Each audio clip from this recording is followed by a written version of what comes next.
మీ అందరి ప్రోత్సాహం గురించి, ముఖ్యంగా తల్లిదండ్రుల కళలో ఒక ఆనందం చూడటం గురించి, ఇక్కడ నన్ను అదేవిధంగా రెవెన్యూ మినిస్టర్ గారిని, ఇక్కడ ఎమ్మెల్యే గారిని ఒకే వేదిక మీద కూర్చోబెట్టిన మీ ఎస్పీ గారికి, కలెక్టర్ గారికి ధన్యవాదాలు, మనస్ఫూర్తిగా నేను ధన్యవాదాలు తెలియజేస్తున్నాను.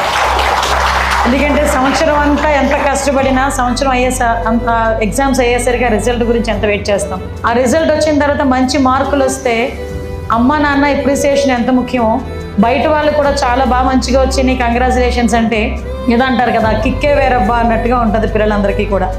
అటువంటి పరిస్థితుల్లో ఈరోజు సాక్షాత్తు మీ కుటుంబ సభ్యులు ఒకదానైనా నన్ను కూడా ఇందులో పార్టిసిపేట్ చేసే అవకాశం కలిగజేశారు. నా అందరి కుటుంబ సభ్యులకి వచ్చిన ఈ ఆణిముత్యాలు లాంటి, ఈ మట్టిలో మాణిక్యాలు లాంటి పిల్లలందరికీ కూడా మనస్ఫూర్తిగా నా ఆశీర్వాదాలు తెలియజేసుకుంటున్నా.